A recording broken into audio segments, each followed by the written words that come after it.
Meningitis vaccine Saudi আরবগামী উমরা ও visit ভিসাধারীদের জন্য গ্রহণ বাধ্যতামূলক।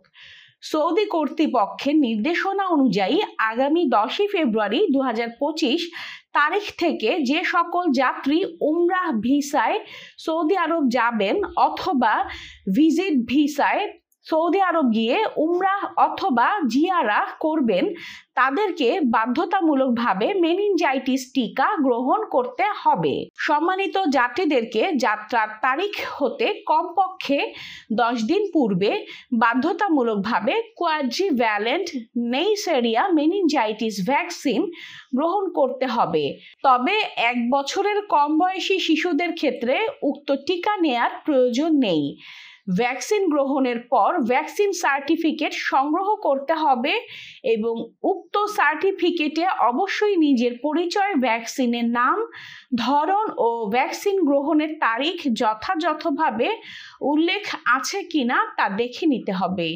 বোর্ডিং কার্ড গ্রহণের সময় বিমানবন্দরে ভ্যাকসিন গ্রহণের সনদ দেখাতে হবে, অন্যথায় তিনি সৌদি আরব গমন করতে পারবেন না। মেনিনজাইটিস প্রতিরোধক 2 ধরনের ভ্যাকসিন রয়েছে। মেনিনগোকোকাল কোয়াড্রিভ্যালেন্ট পলিস্যাকারাইড ভ্যাকসিন গ্রহণ করলে 3 বছর এবং মেনিনগোকোকাল কোয়াড্রিভ্যালেন্ট কনজুগেট ভ্যাকসিন গ্রহণ করলে 5 বছর পর্যন্ত ভ্যাকসিন সনদটি কার্যকর থাকবে। অর্থাৎ যারা যাত্রার তারিখ হতে বিগত 3 বছরের মধ্যে পলিস্যাকারাইড ভ্যাকসিন গ্রহণ করেছেন অথবা যারা যাত্রার তারিখ হতে বিগত 5 বছরের মধ্যে কনজুগেটেড ভ্যাকসিন গ্রহণ করেছেন তাদের আর নতুন করে ভ্যাকসিন গ্রহণের প্রয়োজন নেই।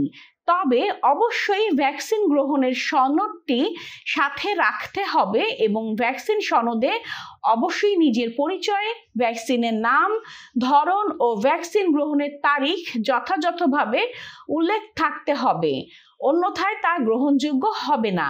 সরকার কর্তৃক অনুমোদিত সরকারি অথবা বেসরকারি স্বাস্থ্য কেন্দ্র থেকে উক্ত ভ্যাকসিন গ্রহণ করা যাবে।